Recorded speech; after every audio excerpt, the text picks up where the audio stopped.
Moi, je vais vous dire, Jean-Luc Mélenchon qui parle de dictateur, alors que c'est un turiféraire de Castro, de Maduro, de toutes les dictatures. C'est l'homme qui s'aplatit devant le Parti communiste chinois et Vladimir Poutine. Et lui ose parler de dictature. Nous réglerons ça dans les urnes, dans une confrontation idéologique assumée. Cette gauche fascinée par l'autoritarisme, Merci, eh bien, Raphaël moi, Glucksmann. je n'en veux plus. Donc lui qui a bossé avec un dictateur en Géorgie, qui en a été son grand défenseur. Mélenchon, hier, a soulevé différentes questions en termes de diplomatie, en termes de géopolitique. Et donc ça n'a pas plu à Glucksmann. Donc lui va encore te brandir le grand méchant russe, mais il se passe quoi ensuite? Quand on voit le nombre de victimes déjà là-bas, dans ce conflit, quand on voit le nombre de milliards d'euros qui ont été balancés vers un des pays les plus corrompus du monde, et il se passe quoi ensuite? Est-ce que ça a arrêté le grand méchant russe? Donc lui, bien confortablement assis sur un plateau télé, va te sortir des éléments de langage qui vont amener à quoi? Donc logiquement, il y a une réflexion de fond qui doit nous faire sortir de tout clivage politique, évidemment. Parce que quand on voit la position de la Chine, la position de la Russie, la position des US, on est sur une guerre économique mondiale. Et pour l'instant, je l'espère que économique. Parce que ce mec-là, si on écoute Glucksmann, sa position viserait comme des Nathalie Hayé, comme des Valérie Hayé, pardon, Nathalie Loiseau, ou celui qui nous fout la honte, avec ses lunettes-là, actuellement, qui est en train de saboter la France, et qui veut endetter toujours plus la France pour s'armer auprès de qui? La France, l'Europe, s'arme auprès de qui? Ça profite à qui? Donc lui qui te parle de plat ventre, sa logique politique amène la France à être à plat ventre. Je crois qu'on n'a plus besoin de trop de preuves pour en parler. Et donc le mec continue dans sa bêtise, évidemment. Sur le fond, Henri Guénaud. Sur le fond, quand j'entends Glucksmann, je me dis c'est dramatique, c'est la gauche morale dans toute sa splendeur. C'est pire que Mélenchon, vous trouvez? Ah oui, non mais c'est pas du tout la même chose. Alors évidemment, je partage pas grand-chose avec Henri Guénaud. Même rien du tout quasiment. En termes de politique économique, ce qu'il a défendu et ce qu'il défend aujourd'hui, je passe quand même un peu de temps à en parler. Et oui, je peux pas le blairer en fait. Mais on est forcé de constater que sur des questions de géopolitique, entre la droite et la gauche, je pense qu'on pourrait s'entendre sur quelques sujets en faisant preuve un minimum d'objectivité. On parle de souveraineté, et c'est évidemment pas ce que défend un Glucksmann en défendant la politique européenne actuelle et gérée par qui? Van der Leyen.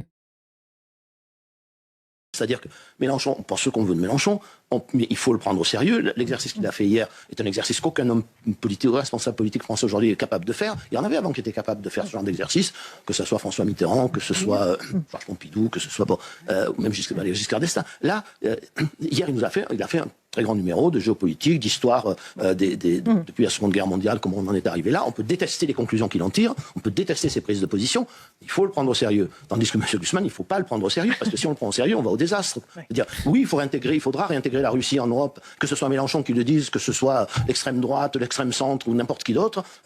Oui, celui qui dit ça a raison. Voilà, il faudra réintégrer la Russie, parce que la Russie ne va pas changer d'adresse, parce que la Russie c'est le plus grand pays du monde, parce que la Russie elle a le choix entre l'Europe ou l'Asie, et que la jeter dans les bras de l'Asie est une folie pour l'Europe. Voilà, c'est quoi qu'on pense de Poutine, quoi qu'on pense de son régime. Et donc, de ce qui se passe en Ukraine quand même. Le plan de la bonne conscience de M. Glucksmann est absurde. La Russie elle est là, la Chine elle est là aussi. Vous voyez, alors dire on n'aime pas le régime chinois, je déteste le régime chinois, il faut changer le régime chinois peut-être, mais la Chine elle est là comme ça, voilà. La Russie elle est là comme ça. Si demain le régime change en Russie, peut-être qu'on s'en réjouira ou peut-être pas, on verra.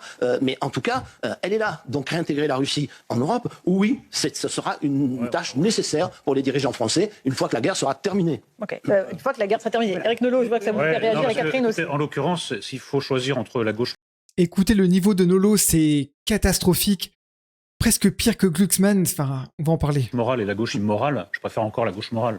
Parce que réintégrer la Russie, je ne sais pas ce que ça veut dire. Vladimir Poutine... il a expliqué ça. Non mais Vladimir Poutine a voulu la guerre, il ne veut pas la paix. Donc réintégrer la Russie, je veux bien, je ne sais pas à quelle horizon. Alors déjà, on est sur un bon niveau de négation de l'histoire. Qui a poussé à cette guerre? Qui a poussé à cette guerre? Qui a chapeauté les accords de Minsk qui n'ont pas été respectés ensuite? Qui a chapeauté tout ça? Qui a poussé à cette guerre pour ensuite en retirer profit? Se positionner en termes de récupération de terres, en tirer profit en termes de vente d'armement, de matériel militaire. Qui en a retiré profit et qui a poussé à ça? Non mais, Ces gens-là sont journalistes, hein, logiquement. En tout cas, je sais pas comment est présenté Nolo, mais voilà. Qui a poussé... Enfin, le niveau du... Oh, moi, je suis loin d'être fan de la Russie, évidemment, de Poutine, et c'est une évidence. Mais c'est même pas ça la question. Voilà le niveau du champion. Donc tout est bon pour taper sur Mélenchon, quitte à mettre toute objectivité et toute honnêteté de côté, évidemment. Oui, non, mais premièrement. Mais deuxièmement, il proposait aussi d'intégrer la France dans l'alliance bolivarienne. Moi, je suis quand même, je suis pas. D'accord. Non, mais je suis pas. Je finis si vous permettez. Moi, je suis pas un partisan de Raphaël Glucksmann. Enfin, c'est vrai que cette génuflexion permanente envers les pires régimes de la terre, en commençant par le Venezuela de. Attends, on peut parler de pire régime, mais qui a mis de nombreux pays, et notamment sud-américains, dans la galère? Qui a fait ça? Qui a voulu ça et qui le veut encore plus aujourd'hui? Les USA. Donc, l'Union bolivarienne a servi à quoi? À faire face à un impérialisme et à une domination qui piétine de nombreux peuples. Mais non, les grands méchants, c'est Chavez et c'est... Alors, on peut critiquer la politique de Chavez. On peut critiquer la politique, j'ai envie de dire, faussement communiste de Maduro. On peut que... Enfin, mais caricaturer le débat ainsi est profondément gravissime. Et c'est des gens-là, enfin, c'est des gens comme ça qui animent les débats et qui se disent vouloir informer la population. Le niveau. Alors heureusement que là, il y a un mec que j'affectionne pas du tout, hein, mais heureusement qu'il y a Henri Guénaud sur le plateau, parce que sinon c'est dramatique. En même temps, on est sur CNews. Chavez, la Chine, la Russie, ça pose quand même un problème. Quand vous allez chaque fois chercher vos modèles dans le pire de la planète, quand vous proposez d'intégrer C'est pas du tout le fait de chercher un modèle, pas du tout. La France à cette hérésie de l'alliance bolivarienne dans laquelle sont impliqués l'Iran et la Russie, ça pose un problème. Alors, je vous dis pas que Glucksmann, il dit des généralités d'ailleurs, Glucksmann, je veux pas vous dire c'est un génie, mais entre les deux, là, sur ce point-là, je trompe. Catherine, je vous entendre. Impeccable. Donc l'autre qui te parle de généralité et de génie. L'autre, il te dit ça dans le plus grand des calmes, alors qu'il vient de nous sortir des éléments de langage bidon qui, évidemment, fait régresser le débat et non pas... Ne l'élève pas. Enfin, à aucun moment, c'est une catastrophe, ce mec. Une catastrophe. Une cata. Et moi, en fait, à mon humble niveau, hein, j'essaie juste de réfléchir un petit peu à ce qui se passe. C'est très, très compliqué. Mais j'ai envie de dire que c'est le fruit aussi de la politique qui a été défendue européenne depuis des années. Aujourd'hui, on est en complication à cause du fait que de nombreux politiques ont été à plat ventre face à différents impérialismes. Et Glucksmann a défendu tout ça pour ensuite te balancer le genre de bêtises qu'il a balancé juste avant. Mais si c'était que ça... Vous avez un point commun avec Jean-Luc Mélenchon, Raphaël Glucksmann, c'est que vous refusez tous les deux la primaire. D'ailleurs, François Ruffin vous dit à tous les deux dans Libération lundi, je le cite, quand 2 millions de Français seront montés dans le train de la primaire, ceux qui seront restés à quai, donc vous, auront l'air bêtes, pour rester polis. De quoi ont-ils peur? Du vote, du peuple de gauche, de leurs électeurs? Vous avez peur, Raphaël Glucksmann? J'ai absolument pas peur, mais moi, ce que je valorise au-dessus de tout, c'est la clarté. Vous savez, pour créer une dynamique politique, pour même prendre la politique au sérieux, il faut de la clarté. Et moi, ce que je vois dans cette primaire, c'est un immense flou qui ne donnera aucune dynamique politique pour la gauche. À gauche, aujourd'hui, il y a 2 pôles qui sont clairs. Et soyons directs. C'est d'un côté la gauche populiste de Jean-Luc Mélenchon, et de l'autre... Et de l'autre côté, la gauche macroniste. Et c'est fou de voir de nombreux politiques qui, comme argument de campagne, dès qu'un parti politique essaie de s'intéresser un minimum aux intérêts des Français, ils sont populistes. Donc un jour c'est LFI, un jour c'est le RN. Le RN qui s'intéresse faussement au bien-être des Français quand on regarde leur vote. Mais voilà le niveau du type.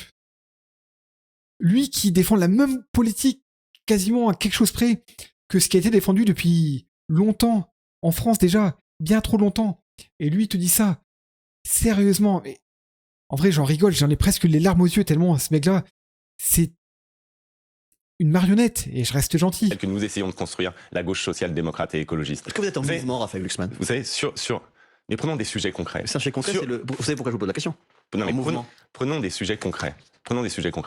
Sur la construction de la défense européenne dont j'ai parlé. Jean-Luc Mélenchon, c'est clair, il est farouchement contre. Moi, c'est très clair. Ah bah... Quand on voit ce que nous a amené l'OTAN, et quand on voit aujourd'hui comment Donald nous fait des doigts sur tous les points, en disant, bon, j'ai imposé mes règles pendant tant d'années, et j'ai envie d'aller encore plus loin. Ah, vous n'êtes pas content? Ah bah ok, allez vous faire cuire un œuf. comme Sarko en prison. Ah non, lui ne savait pas se faire cuire un œuf. Enfin bref. Ah mais non mais c'est vrai que l'Europe que tu nous as défendue, l'OTAN que tu nous as défendu et que tu défends encore aujourd'hui, nous a amené que du bon. Que du bon. Les milliards qu'on a envoyés en Ukraine, et on ne sait même pas où ces milliards sont tombés, ça nous a envoyé que du bon, et ça a évidemment bien réglé la situation. Je suis viscéralement pour.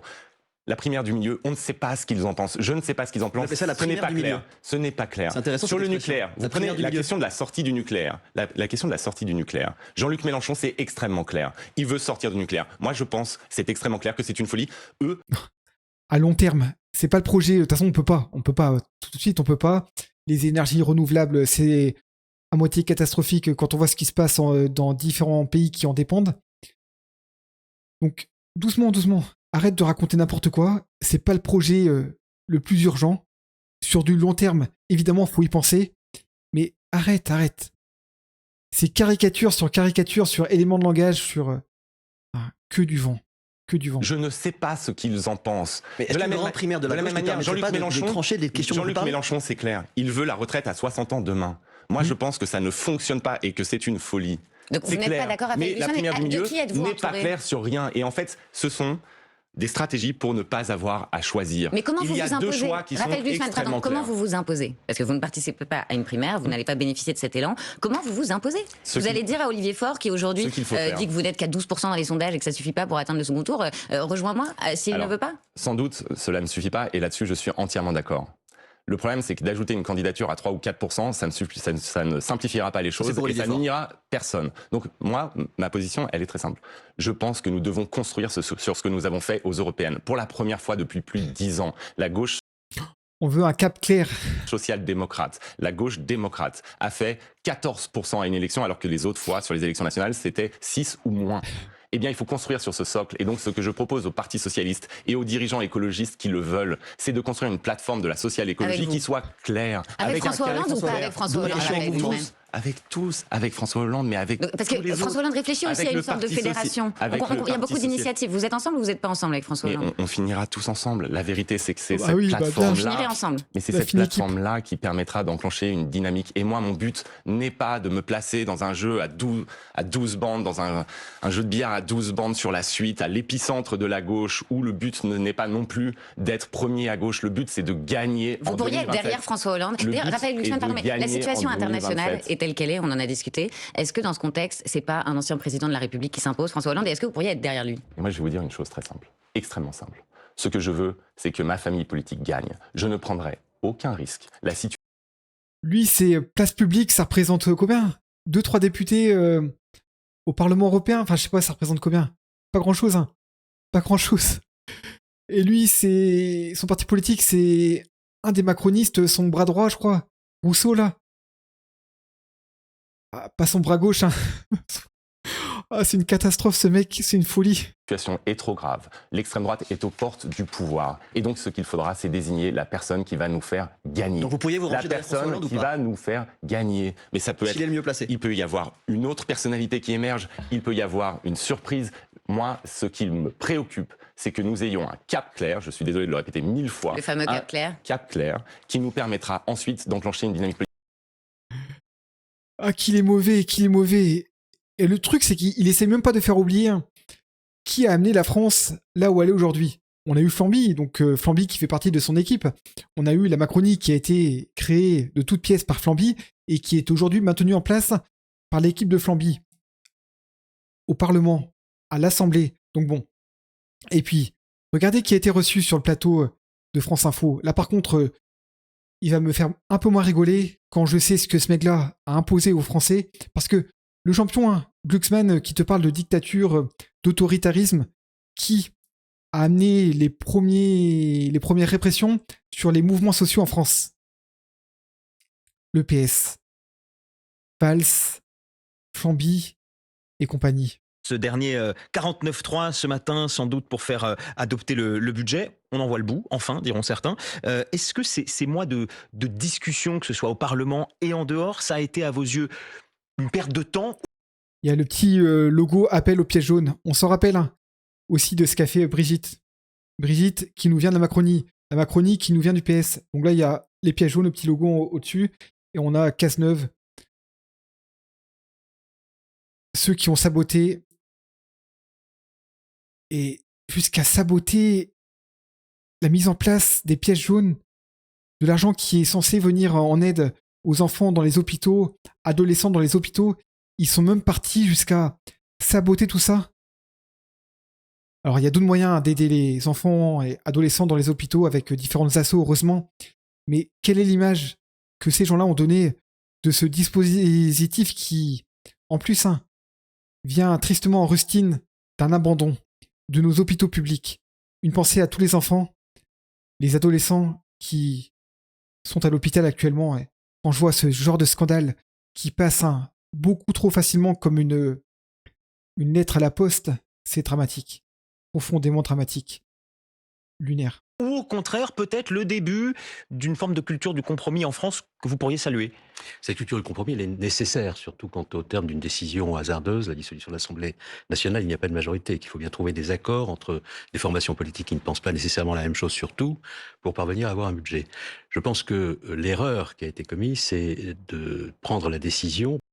C'est de vous avoir mis aux manettes. Parce que ça avait été demandé par des groupes d'opposition, de ne pas avoir recours à l'article 49.3 de la Constitution, qui est un article qui avait été mis dans le dispositif constitutionnel pour permettre au parlementarisme rationalisé de fonctionner, c'est-à-dire établir les conditions d'une relation équilibrée entre le gouvernement et le Parlement pour qu'il puisse y avoir, sur des sujets délicats, des décisions de prise. Et je pense que on a perdu trop de temps et la discussion budgétaire a pu apparaître comme une interminable palilodie alors qu'on aurait dû y mettre fin beaucoup plus tôt en ayant recours à l'article 49.3.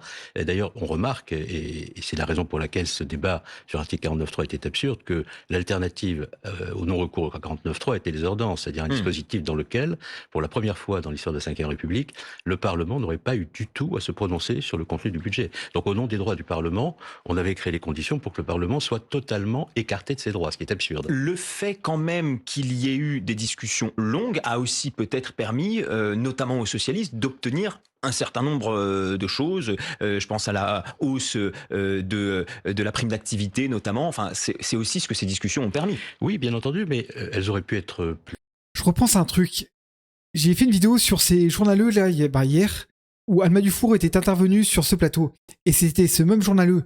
Quand je vois comment il accueille, et il fait limite les questions et les réponses pour Cazeneuve, c'est un truc de ouf. Regardez la vidéo que j'ai fait hier, il y avait Alma Dufour, je sais plus. Et c'était ce même journaleux. Dinguerie. Quand je vois, enfin, je fais le parallèle, désolé, mais ces journaleux sont vraiment des militants, c'est flagrant. Tout est bon pour taper sur les filles. Par contre, pour accueillir les sociaux-démocrates qui nous ont foutus là où on est aujourd'hui, c'est une catastrophe. Notre pays, enfin, dans les médias, on peut observer un foutage de tronche hallucinant. Plus brève, compte tenu de l'urgence à laquelle on est confronté, puis elles auraient surtout, ces discussions, pu ne pas faire totalement l'impasse sur le sujet principal auquel le pays est confronté en matière budgétaire, c'est le caractère abyssal des déficits et l'ampleur des dettes. Parce que je vous rappelle quand même qu'il y a 4 mois, François Bayrou est arrivé, l'air grave devant les Français en disant « il faut un budget pour faire des économies ». Et maintenant, nous en sommes à un discours tout à fait différent. Il faut des dépenses pour avoir un budget. Voilà. Donc lui qui valide le recours au 49.3 et ceci et cela. Mais lui déjà, qui est présent aujourd'hui, a donné son avis, c'est un gros problème. Parce que